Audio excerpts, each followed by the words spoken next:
जय श्री राम। मानस चर्चा, मानस की इन पंक्तियों के आधार पर हम चर्चा करेंगे। पंक्ति आपके सामने है।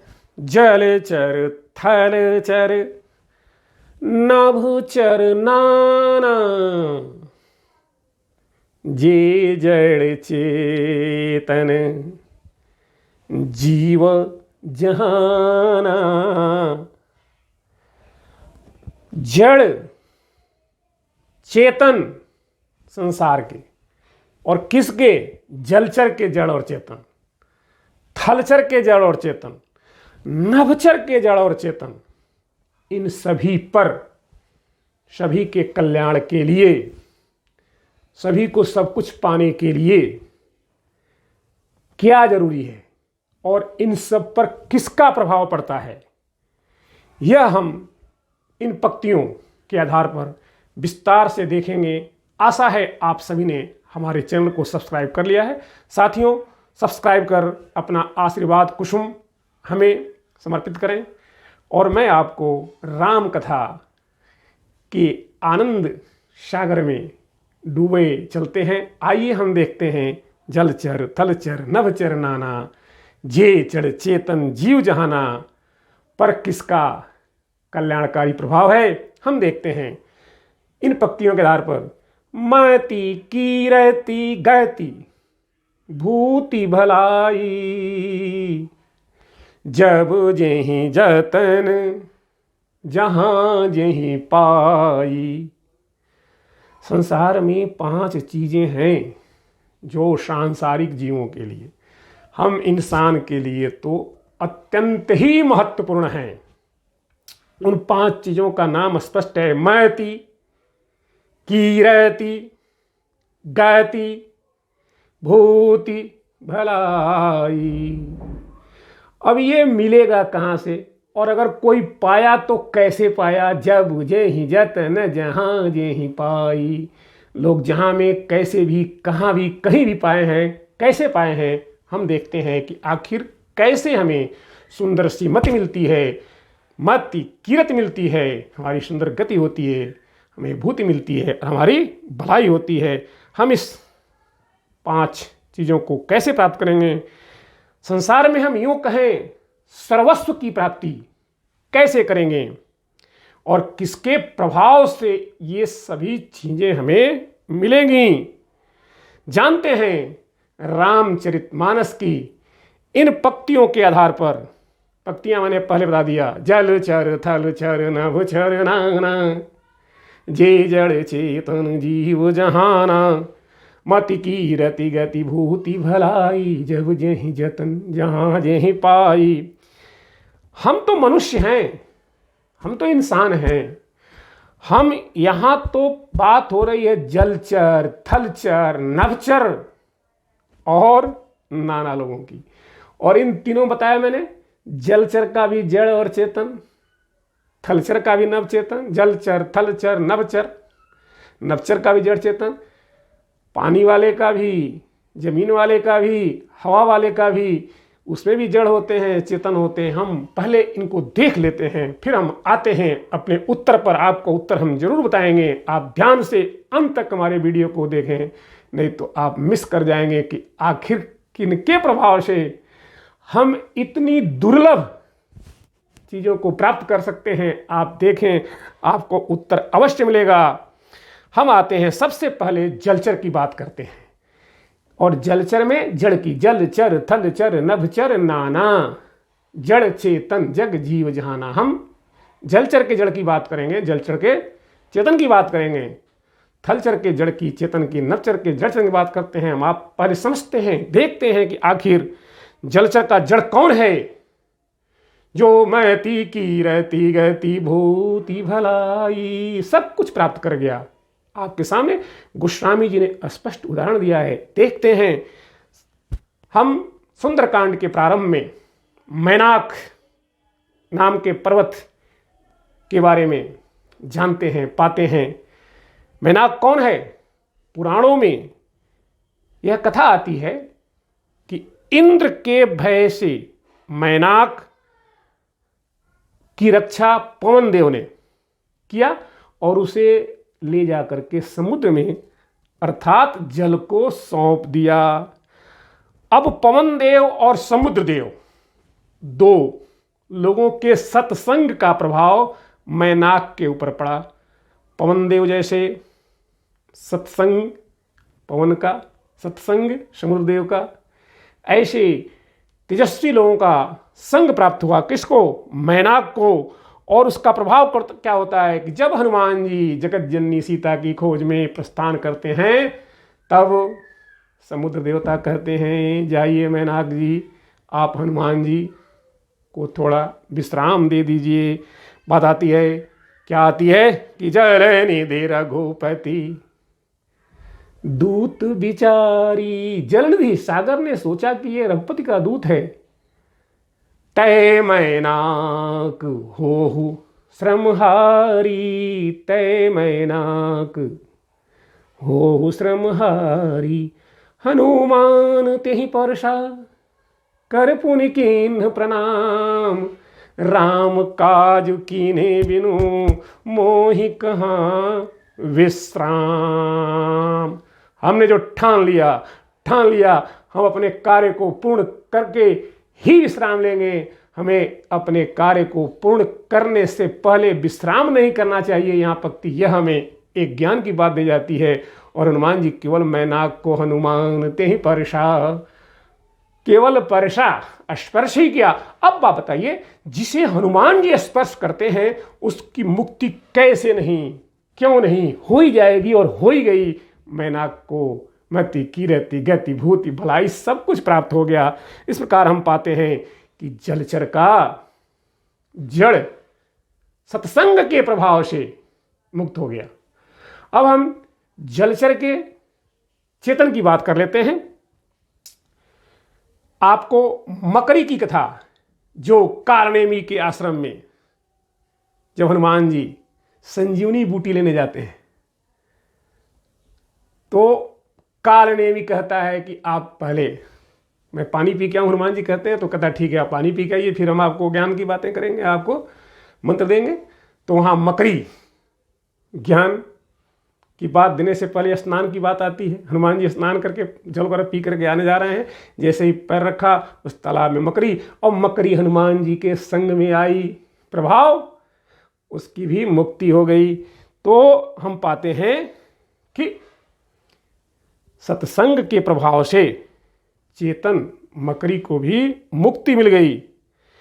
और तो और हम इन पंक्तियों को देखें, जब भगवान श्री राम लंका में जाते समय समुद्र पर पुल बनाकर पैदल जाते हैं, वहाँ का दृश्य देखिए। जल में रहने वाले जीव जंतु कितने प्यार से देखन कहु प्रभु करुणा कंदा। प्रगट भये सब जलचर वृंदा, देखन कहु प्रभु करुणा कंदा। प्रगट भये सब जलचर वृंदा। सारे जलचर समूह के लोग ही मुक्ति को प्राप्त कर गए। अब हम देखते हैं थलचर को। थलचर, नभचर, थल, जलचर, थलचर, नभचर, नाना। जलचर की बात हो गई। जलचर, थलचर में हम देखेंगे जड़ और चेतन को। थल का मतलब पृथ्वी पर चलने वाले। पृथ्वी पर चलने वाले जड़ कौन? पेड़ पौधे, पर्वत, पहाड़, मिट्टी, धरती, सब जड़ ही तो है।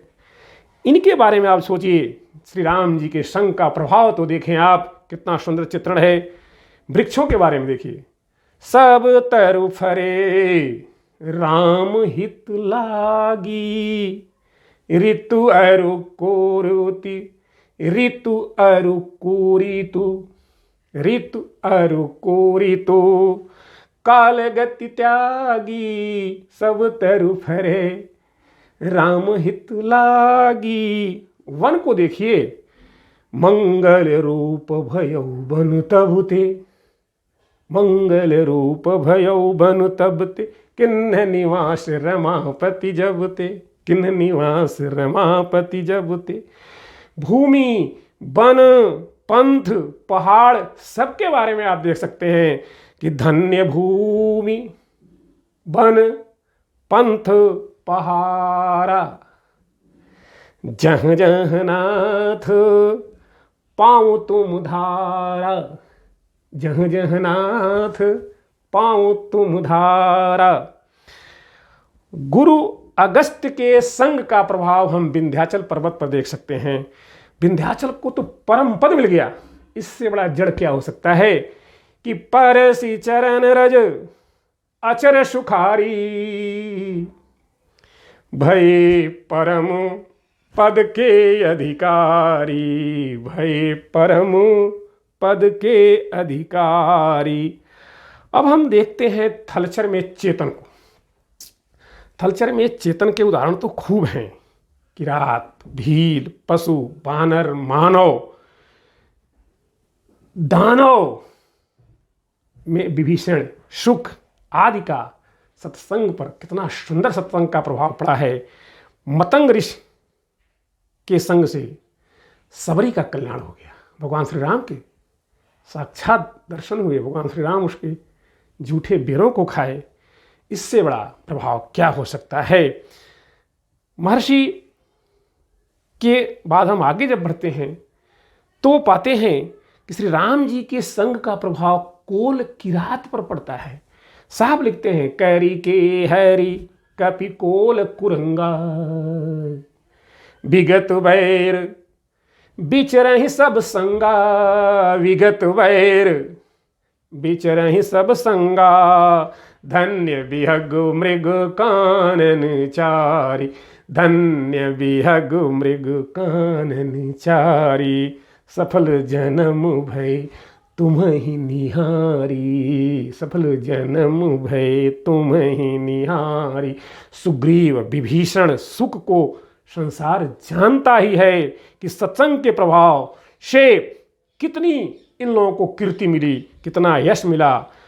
अब हम बात करते हैं नभचर की, और वहाँ भी देखेंगे जड़ और चेतन को। सबसे पहले नभचर के जड़ की बात कर लेते हैं। मेघ, वायु आदि क्या है? नभचर हैं और जड़ हैं। देखते हैं भक्तराज भैया श्री भरत जी का प्रभाव इन पर हम देखते हैं। भरत जी के संग का प्रभाव, किए जाहि छाया जलद, किए जाहि छाया जलद, सुखद बहि बर बात, बात वायु, तस मगु भयउ न राम कहूँ, जस भाव भर तहि जात। थोड़ा हम नभचर के चेतन की बात भी कर लें। हम काग भुसुंडी जी को कैसे भुला सकते हैं? काग भुसुंडी जी तो रामचरितमानस कथा के महानायक हैं, भगवान शंकर के साथी हैं और कथा वाचक हैं, कथा कहने वाले हैं। ऐसे काग भुसुंडी जी जो नभचर हैं और चेतन हैं, उनके भाग्य पर हमें गर्व होता है। अब जब हम बात करते हैं तो आगे बढ़ के और देखेंगे कि आखिर कागभुसुंडी पर किस सत्संग का प्रभाव पड़ा? विप्रश्रेष्ठ लोमस ऋषि का प्रभाव। बहुत ही विचित्र कथा है, आप जानते होंगे, समय आएगा तो मैं बताऊंगा। आगे जब बढ़ते हैं तो पंछीराज गरुड़ पर, हम कहते हैं जटायु पर, संपाति पर कितना सुंदर प्रभाव पड़ा है। आप देखें कि इन सभी लोगों पर किसका प्रभाव पड़ा? सत्संग का प्रभाव पड़ा। अगर हम इनको दूसरे प्रकार से देखें तो हमें और भी आनंद मिलेगा। जैसे जलचर, थलचर, नभचर, जड़, चेतन, 5 चीजें कहा, जड़चर, जलचर, थलचर, नभचर, जड़ और चेतन। इन पांचों को क्या मिला? मति, कीरति, गति, भूति, भलाई। जलचर को मति, जलचर, थलचर को कीरति, जलचर, थलचर, नभचर, मति, कीरति, गति मिली। जड़ चेतन को मति, कीरति, गति, भूति और भलाई मिली। थोड़ा हम जान लेते हैं आखिर ये हैं कौन, आखिर ये 5 हैं कौन जिनको मति, कीरति, गति, भूति, भलाई मिली है।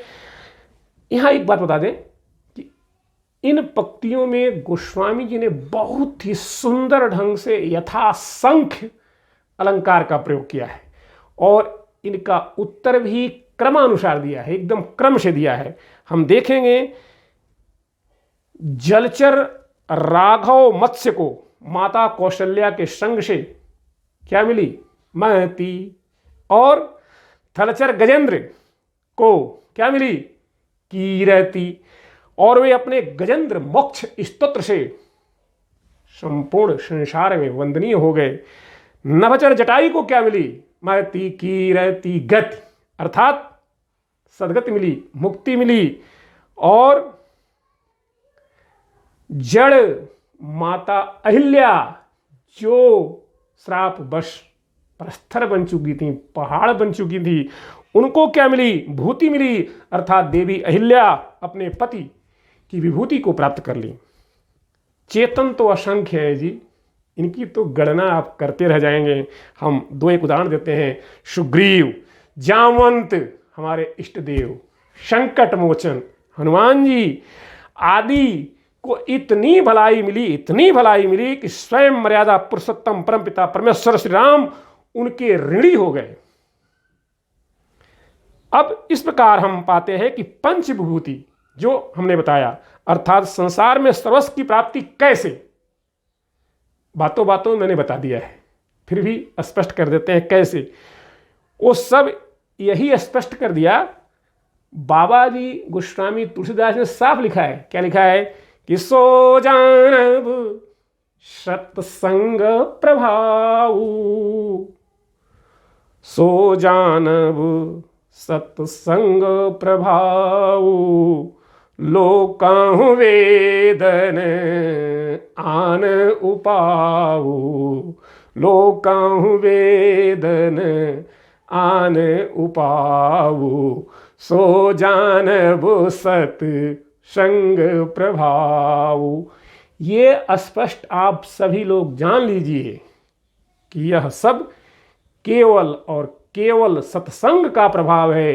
लोक में, वेद में इन सभी चीज़ों को प्राप्त करने के लिए दूसरा कोई आन उपाय तो है ही नहीं है। और तो और जो आपन चाहे कल्याणा, सुंदरकांड, जो आपन चाहे कल्याणा, सुजस सुमति शुभ गति सुख नाना, सुजस सुमति शुभ गति सुख नाना, शो पर नारी लीलार गोसाई, तजऊ चौथी के चंद किनाई। विभीषण का रावण को उपदेश, तजऊ चौथी के चंद किनाई, अर्थात अगर संसार में कोई भी अपना कल्याण चाहता है तो सबसे बड़ी बात है, अगर आप अपना कल्याण चाहते हैं और हमने ऊपर बताया उन 5 विभूतियों को चाहते हैं, सुजस सुमति शुभ गति सुखनाना चाहते हैं, मति कीरति गति भूति भलाई चाहते हैं, तो सो पर नारी लार गोसाई, तजऊ चौथी के चंद किनाई, अर्थात पर स्त्री पर कुदृष्टि डालना आपको छोड़ना ही होगा, अन्यथा आपकी क्या गति होगी? आप देख चुके हैं रावण की गति आती है। सीधी सी बात है कि बुद्धि बलशील सत्य सब मीना, बुद्धि बलशील सत्य सब मीना, बंसी समत्रिय कहीं प्रवीणा। आपका सर्वस्व नाश हो जाएगा अगर आप किसी भी स्त्री पर कुदृष्टि डालते हैं। रावण इसका सबसे बड़ा उदाहरण है। कामी पुरुष का रावण के समान, रावण की तरह, रावण के समान ही ऊपर जितनी चीज़ें बताई गई सभी विभूतियाँ हम कहते हैं सर्वस्व नाश हो जाता है। अगर हमें सभी विभूतियों को प्राप्त करना है तो उन्हें बनाए रखना भी है, विभूतियों को प्राप्त भी करना है और उन विभूतियों को बनाए रखना है तो हमें सत्संग करना होगा।